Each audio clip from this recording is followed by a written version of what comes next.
Greetings, dear ones. I'm Kryon of Magnetic Service.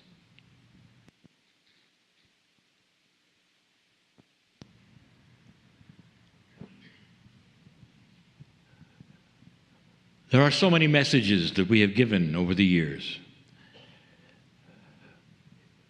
And each time it begins, and each time my partner sits in the chair, he's unaware of what's coming.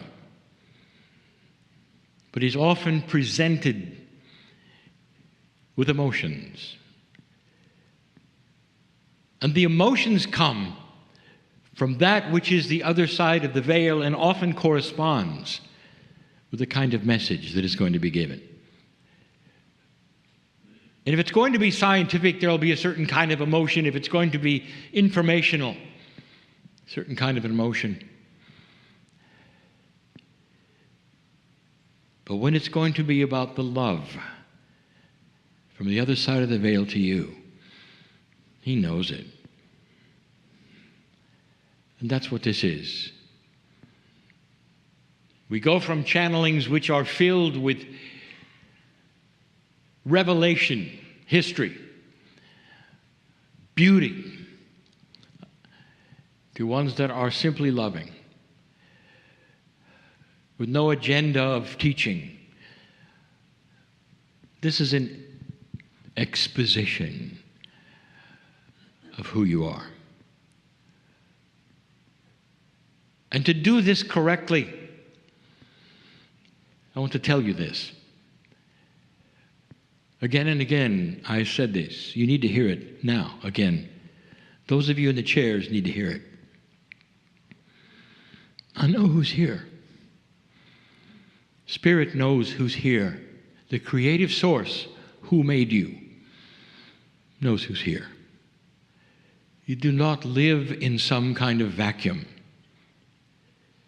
And yet it feels that way, does it not? It feels like you are surrounded by yourself and that's it. And we've said it over and over. This is the situation that you create as a human being. The circumstances of being linear. That it's just you, one body.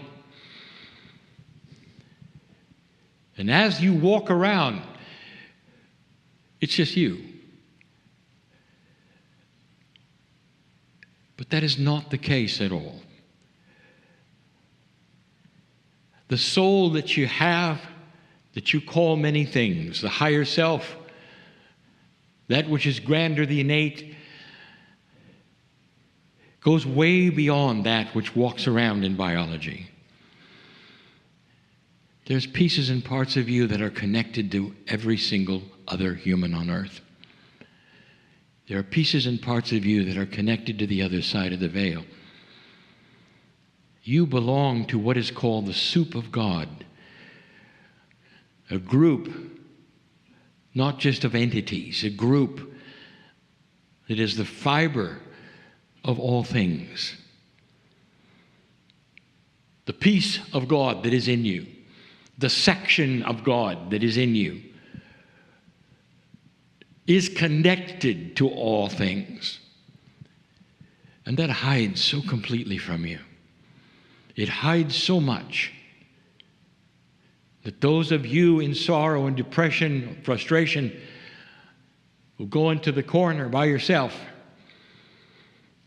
never understanding that there are so many with you, never understanding the connection you have to the other side of the veil. It's always there. The energy of consciousness on this planet literally has dictated the closet you're in. The teaching that you've had even since birth has dictated who you think you are. And who you are is so much bigger. That's been our message for so many years. And getting you to realize it is what the channelings are all about. And so we do it yet again, in a different way. But all of the things that we do are slowly graduating into clearer and clearer metaphors. I'm going to give you another one tonight. So profound this could be for you, if you let it. If you let it. It's more than a story. Much more. And every single piece of it means something else. And that is the way teaching works. You peel the onion of revelation of what is being said in my partner's language into something that becomes what is felt and actionable with you. Actionable is a term we use which means applying to the reality of your life. Something that is actionable for you is more than you listening. It is you becoming. As I tell this story about a human who has a vision. Visions are interesting. And you would define vision differently from person to person. But let's define it for this story. The human being who steps out of three-dimensional reality for just a few moments and sees things not in his or her world. A vision, a presentation of a grand truth with things that hide, things that are revealed, and things that you can revisit later in your memory. Some of the prophets who walked this planet that were the most profound had visions, even before they began, of who they would be, what would happen to them. This is a vision of one human, a human who has no name, a human who stands in front of a door in this vision. And it's an enormous door. And on the title, on the door, the title of the door, on a sign, it says, "The Library of Self." A funny term, to have a library of self. But the human who opens this door knows that inside there will be a great deal to learn. A library would indicate volume after volume of information. Of self would indicate to the individual that it might be personal, if the self was of the human who opens the door. The human doesn't open the door. The human calls for a guide to open the door. Now, this is because in this vision, it is necessary to have an outside source reveal for the vision. And so in comes a nameless guide with an enormous key ring. This particular guide will then accompany the human in this library, because what the human is about to see will require more doors, more unlocking, more revelations, more metaphors, and a little mystery. The guide opens the door. Now here is a metaphor where the guide is not talking to the human yet. It's understood that the guide shows up with the key because the human wants to get in. The door is unlocked. And as it's opened, it's obvious it has not been opened for a very long time. The door's hinges squeak with age.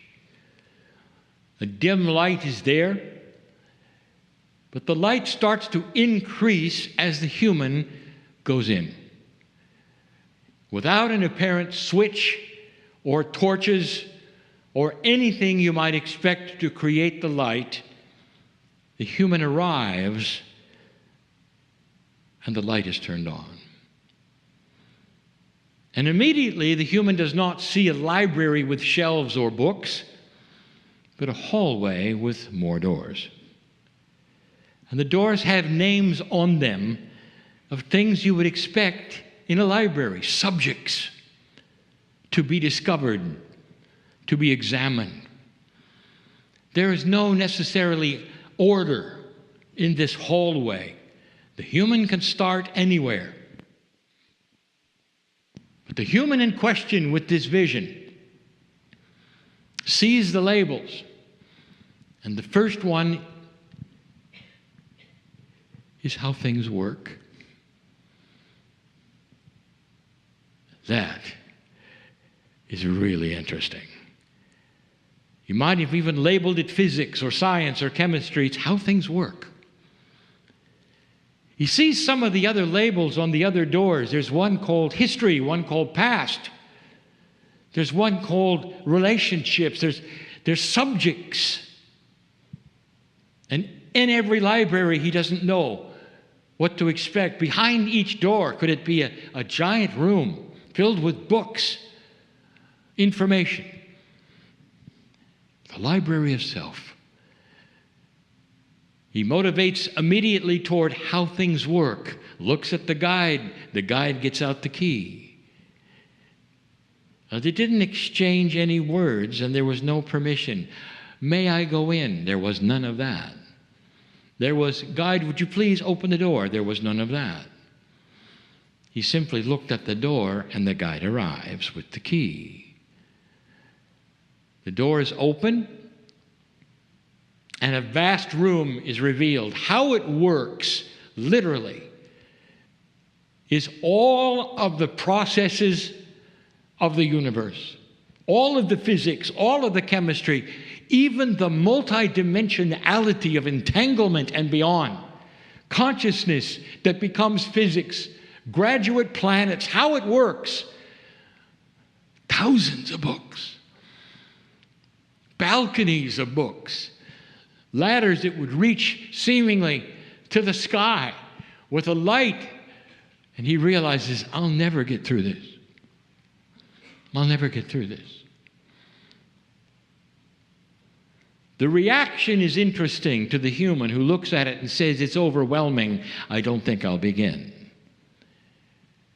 And yet the things that are closest to him on the ground floor seem to be germane, or that is to say, relevant to his life.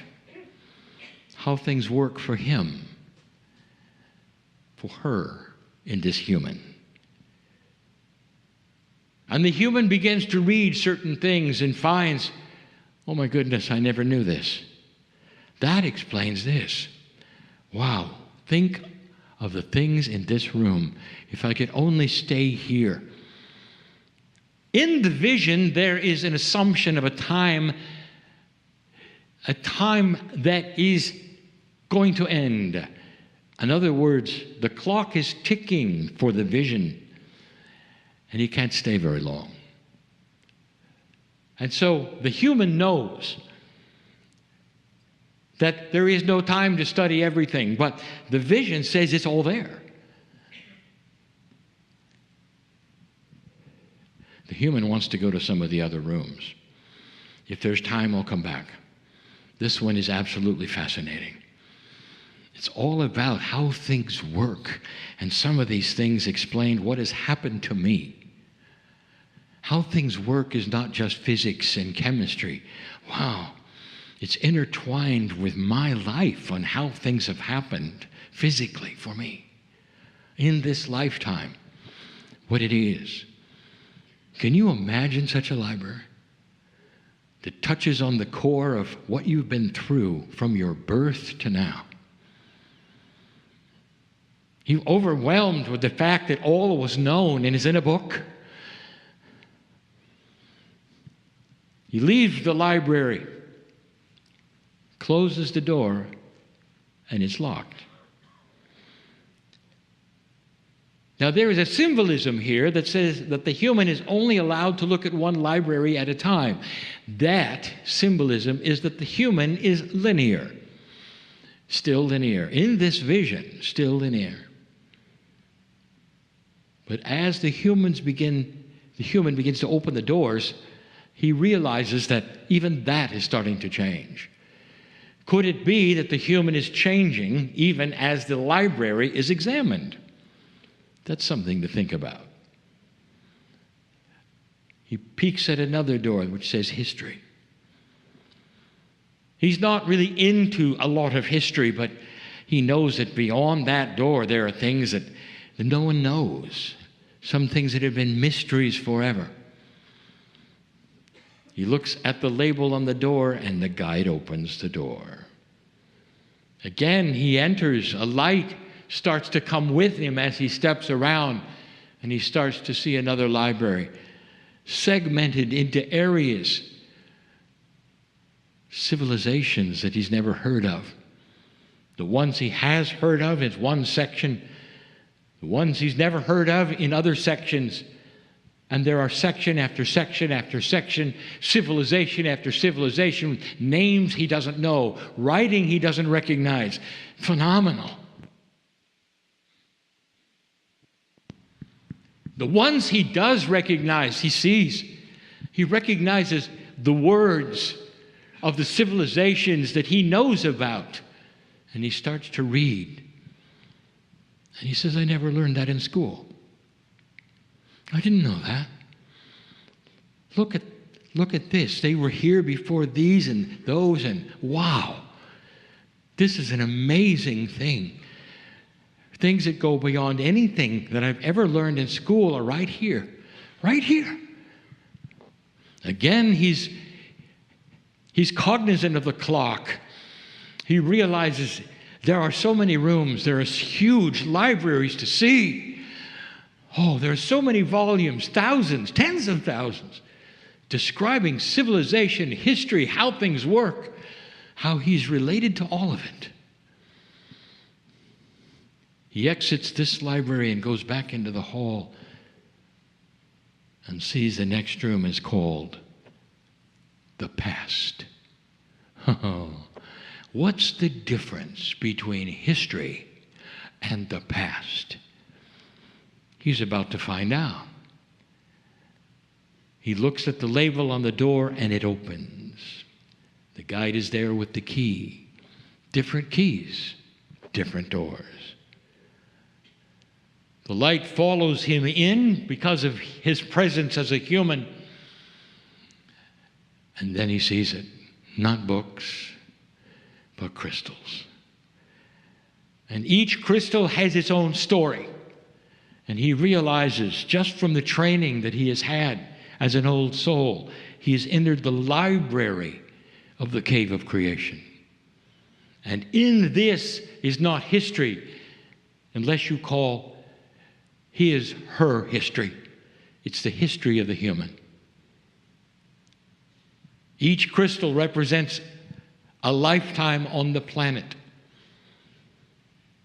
Like some other metaphors we've given, other caves, he touches the crystal and immediately is given the story of himself in another time.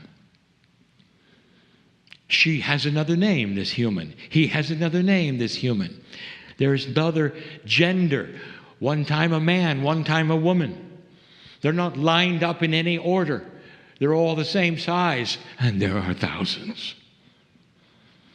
Overwhelmed he is, she is, with the profundity of what is there. It occurs to this human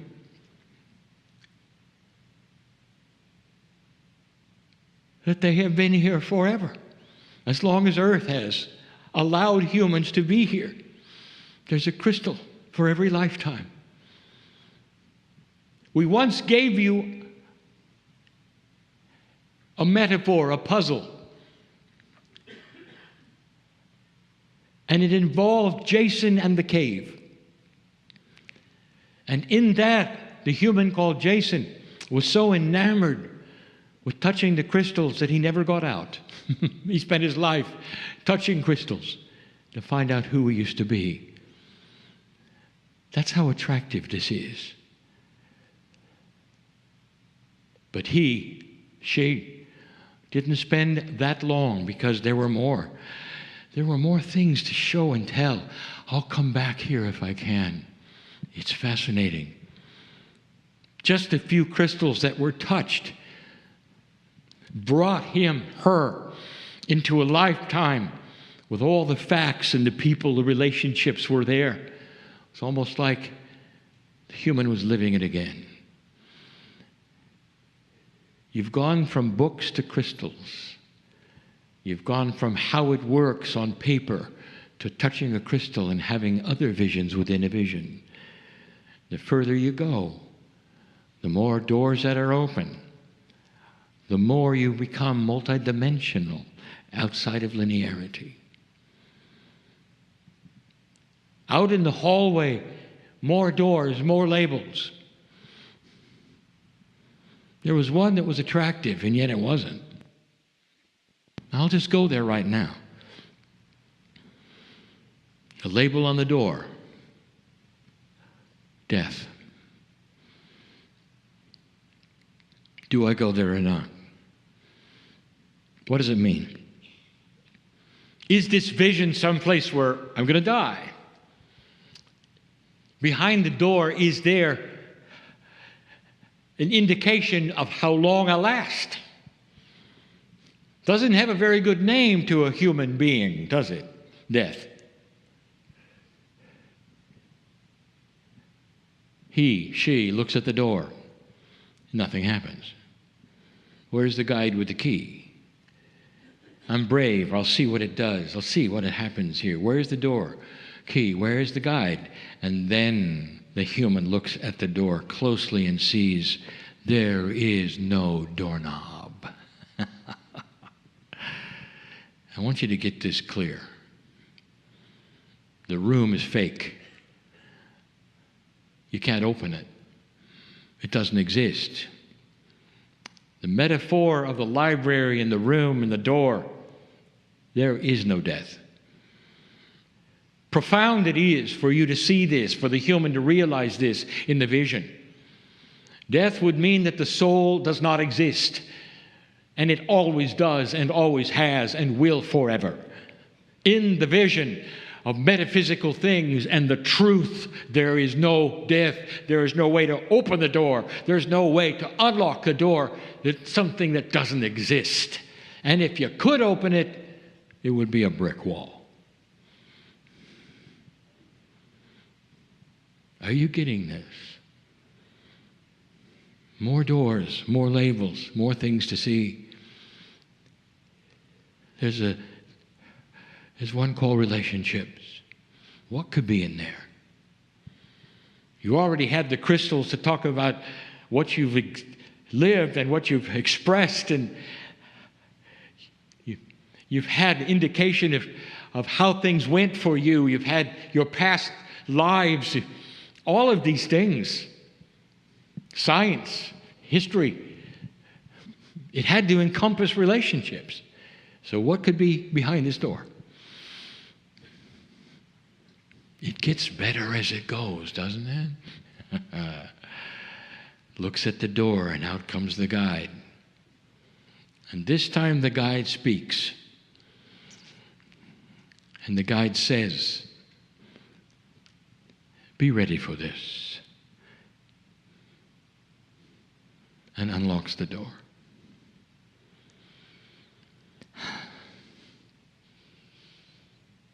The human walks in, and the light goes with him, her. And inside, there's a party going on.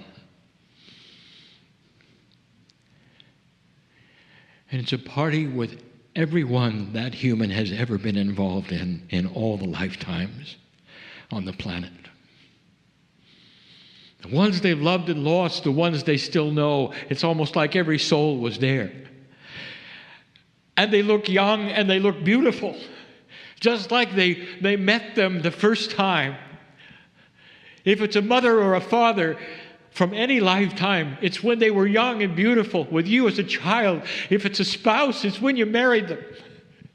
If it's a sister or a brother, it's when you knew them as a child. And they're all there together. And the music is beautiful.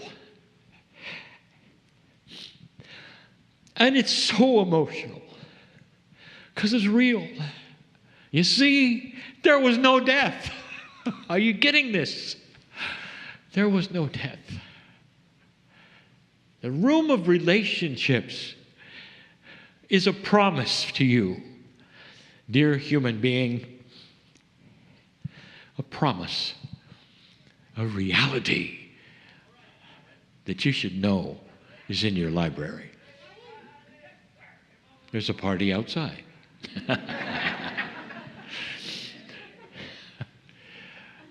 One more door. It's an interesting door because this door becomes multidimensional and not necessarily understandable. And it's called future.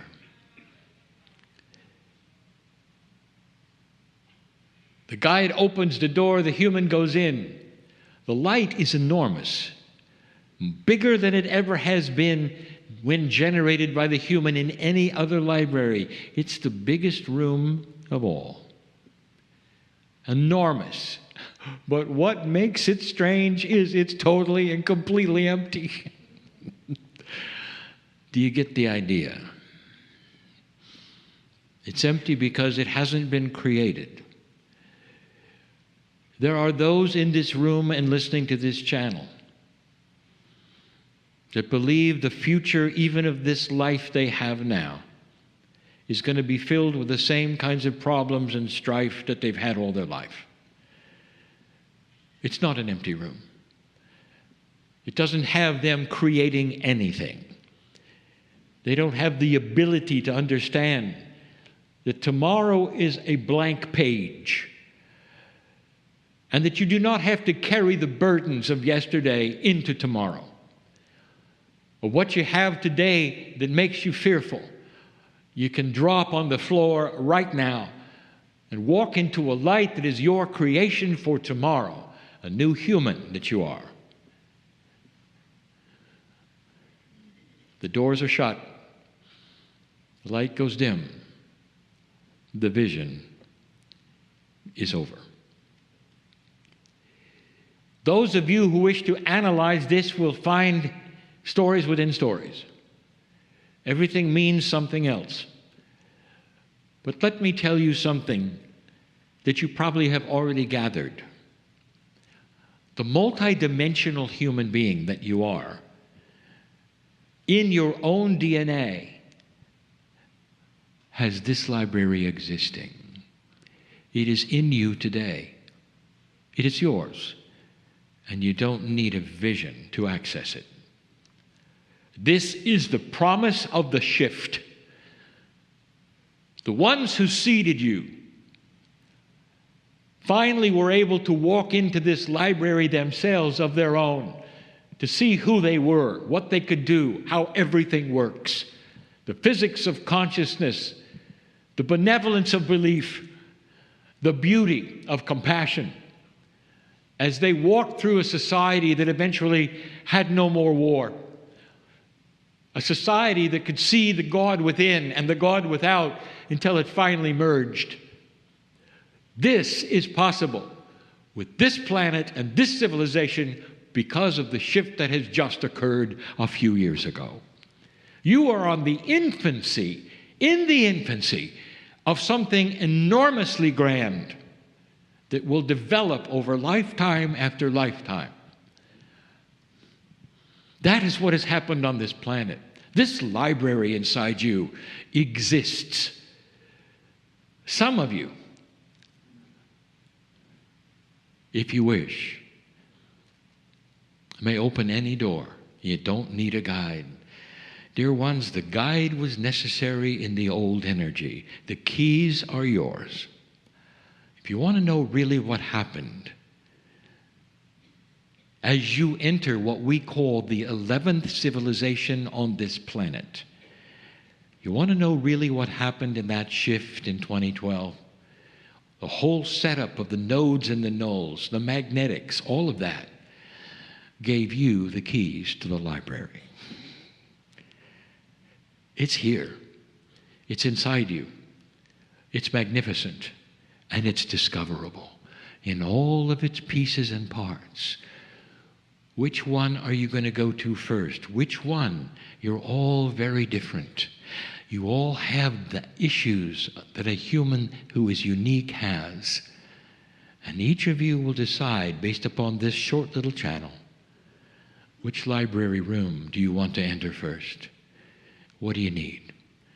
And I will tell you, you've got a ring of keys for all the doors, except one. There is no death. The human body deteriorates and goes away. So does everything else. But you, the essence of you, is forever. You will have that room with you every single time you come here. It travels with you. The knowledge of everything is inside. Think about these words. Think about the vision. The library of self is in you now. It's not somewhere else. And you have the keys. I am Kryon in love with humanity. And so it is.